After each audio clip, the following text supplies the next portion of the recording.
This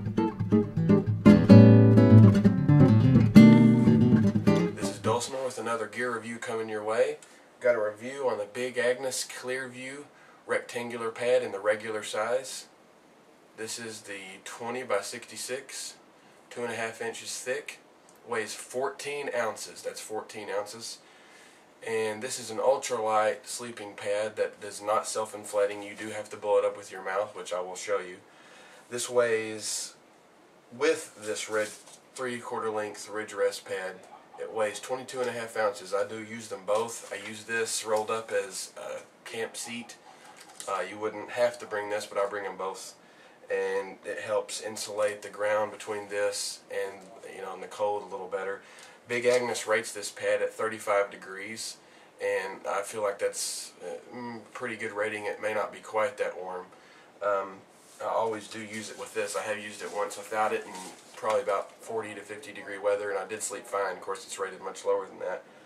But I did have or I still do have, a 4-season, 1.5 inch thick self-inflating pad, and it weighs 27 ounces by itself, and I can't use that as well for a sit pad by itself because I might puncture it or something. So I have this ridge rest 3/4 length for sitting on, and also insulating and protecting this from puncturing, and this weighs 8.5 ounces. This ridge rest does, along with the 14 ounces. You get 22.5 ounces, which is less weight than my single self-inflating pad was, and I like things that break stuff up and you have multiple uses.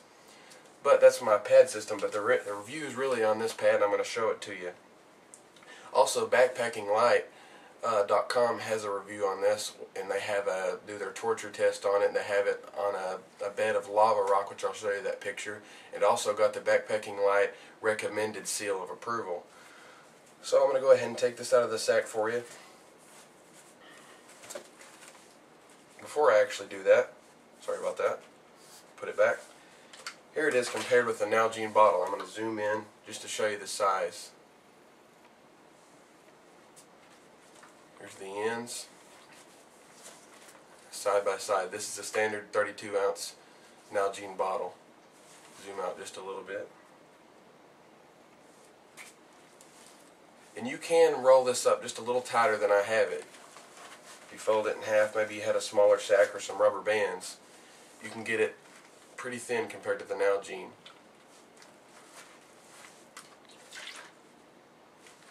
Alright. Some of you that may have this pad that are reading this review probably may wonder how I got it back so small into its case. Well, I've had it for a good while now, probably 2 or 3 years, and I experimented with all different sorts of ways how to get this thing rolled back in its sack without a bunch of air left in it, and I will show you how to do that. For now, I'm going to go ahead and blow it up, show you how much it inflates and how thick it is, and I'm also going to show you a side link shot of myself on it. I am 5'9.5" to 5'10", and this pad is 66 inches long. I'm doing this sitting down so I can get in the frame. Here's the valve. I do believe on the Backpacking Light review they must have had an older model in that review because it lacked this nylon strengthening patch, whatever you call it, and theirs busted out at the seam right here, and I feel because it didn't have this nylon on it. So this makes it a little more tough, and this is, you actually blow right into this. This is like a self-inflating pad style nozzle, but you just open that up and blow right in. It doesn't let the air out on the sides like a normal self-inflating pad would. Go ahead and show that to you now.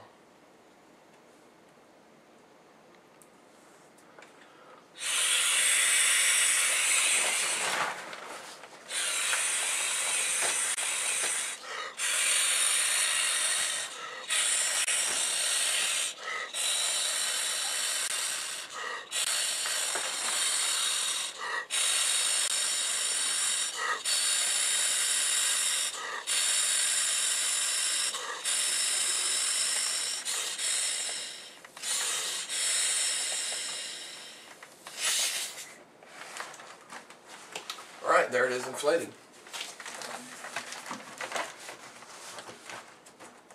Go ahead and and lay down on this for you here. I'm going to put my tip of my head at the top of the pad so you can see how far, hopefully, my feet hang over the edge.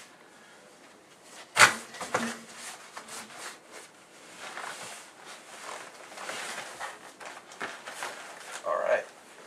The tip of my head is at the very end of the pad. The pad ends, I don't know if you can see this. Scoot the pad up just a little bit. Aligned here.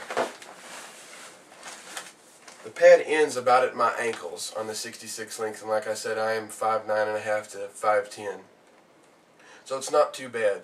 The only thing that I don't care about the pad is my arms fall off the side. I have to hold them up like this to keep them, to keep comfortable, because the pad is 2.5 inches thick, which is pretty thick. And I am a side sleeper, so it is good for sleeping on your side. You don't bottom out once you're completely laid down on the pad. Now you will notice if you're sitting on the pad that you will bottom out if it's not completely inflated all the way, which in cold weather, if you didn't bring a little ridge rest, that might be a problem for the coldness of the ground. But the pad does transfer the air at the ends. It doesn't have, it is welded the length of the pad, and I will show that to you now. The pad is made out of polyurethane with welded seams. The welded seams are probably about a little less than a centimeter thick. They do run the length of the pad, and the air transfers at the ends of the pad. I'll go ahead and zoom in on that so you can see that.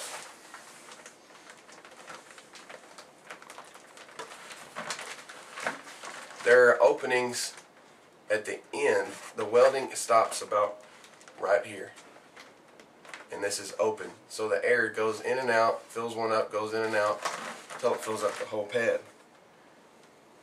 That's why this pad is so hard to deflate and get all the air out, because it doesn't transfer the air to the end of the nozzle very well. So there's a way you can do that, which I will show you, like I said. This pad is made out of pure polyurethane. I said that also. It is pretty thick. Most people see it and say, hey, it's a pull toy. Well, it is essentially a lot like a pull toy, but it is a lot more thick and has a lot better nozzle and holds air in pretty well. I've never punctured it. Like I said, I've had it about 2 to 3 years, and I'm always very careful with it. I don't ever use it outside of the tent, of course. And I will show you how to deflate this now. The best way that I can find is, of course, you open the nozzle, and be careful as you're deflating it. This will fall over one side or the other, and if it's too tight to one side, it'll inhibit the air getting out, so you try to keep it in the middle. Open your nozzle, get on the foot end of the pad. Throw it out in front of you. You can do this while standing up also, so I will do it sitting down this time just so I can get in the frame. Grab the pad at the back and wad it as tight as you can. Push the air out like this. By wadding, grabbing a little bit more material.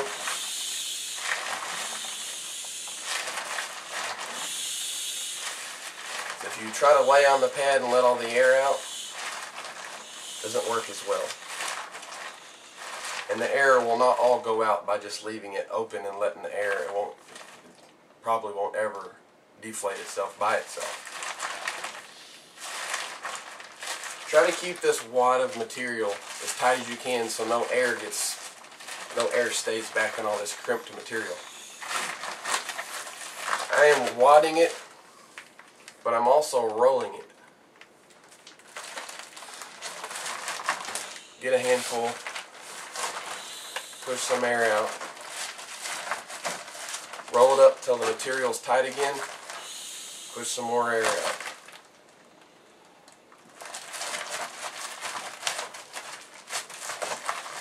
If you feel like didn't get quite the air out, unroll it just a little bit. Make sure it's tight.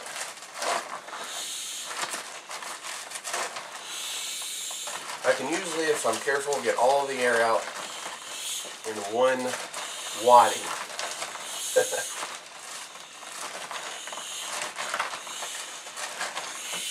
The reason you have to do it this way, like I said, is the air transfers out the ends of the pad, not within the pad, to work it out So you have to do it this way if you want all the air out. And if you don't really care, you can leave some of the air in. The sack is big enough to accommodate air still being in here, but I can't stand for it to be that way. So this is when I usually run into some trouble at the very end. I've got the valve on one end, well, if you can see that, and then you got the top of the pad on the other. Now start rolling the top of the pad. I've got my wad of material here and the excess. I take the end of the pad that doesn't have the valve, try to transfer it to that top part of the pad and out the end. I think I have it all. Then you just throw your pad back out. Just like you would a bed sheet.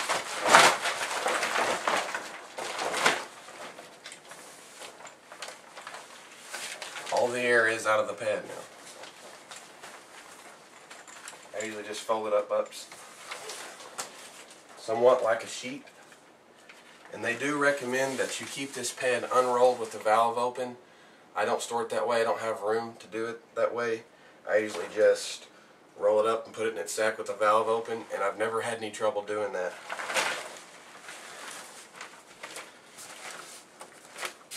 I'm going to go ahead and roll it all the way up so that way I can show you that I do have all the air out. Fold it lengthwise and fold it once more. And roll it toward the valve. I'm taking a little more time than I normally would just to show you, but for people that like to pack fast and light, this is a pretty quick way to do it.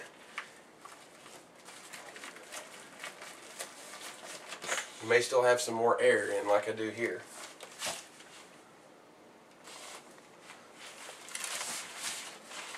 Keep rolling it toward the valve, work it out slowly. I have almost completely all the air out. Just leave that open. I got it a little crooked, so I'm going to fix it real fast.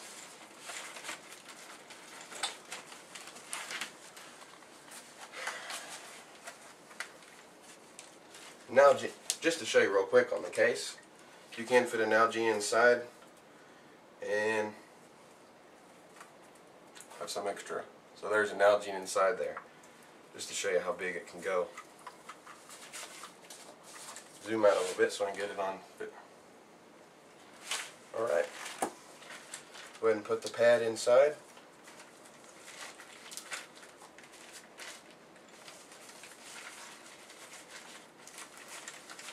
You don't have to use this stuff sack if you want to save more weight. You can just put some rubber bands around it or put it in a piece of clothing and make sure it's inside your pack and not on the outside, and it won't get punctured. There it is back in its sack, just as small as it was before. Just to show you again how small you could get this up.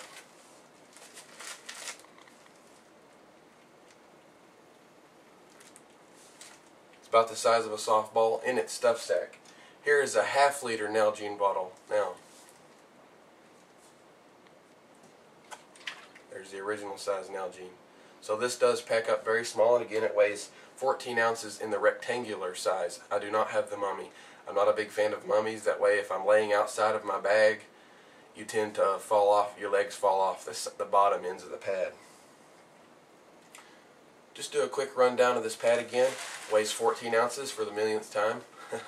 It is the rectangular length. They do have different sizes. You can get bigger ones. This is the smallest rectangular size. They do have larger rectangular ones. They do have the mummy styles also, which are just a little bit lighter, but really not enough to make a difference. I think there's 1 ounce difference between the 2066 and the 2060 length mummy pad, which is their smallest mummy. So I believe it weighs 13 ounces. I may be wrong on that. And these are individually inflated and tested by the company. I did see one review on Backpacking Gear Test where the reviewers welded seams came undone, and they said when they sent it into Big Agnes that they'd never seen that happen. And like I say, I've never had any trouble out of this pad. It's been a very good pad. The really good thing about this pad is that it retails for $47.95 and you can get it all the way down to $35, which opposed to the new Neo Air X Lite, that's a big price difference. So if you like lightweight gear, wanting to get your pack smaller and a lightweight pad, and also even if you just want to be more comfortable, which was my original reason for getting the pad, it is a lot thicker as opposed to thickness of a ridge rest. That's not very thick. This is quite a bit thicker, so it is a good alternative to your regular self-inflating pads and also your regular non-self-inflating pads or closed cell pads. Alright, do one more check on my list here, make sure I got all the information. I think that is it. So if you have any more questions on this pad and just any more questions whatsoever, just leave me a comment. Thank you for watching this video. I hope it answered any of your questions.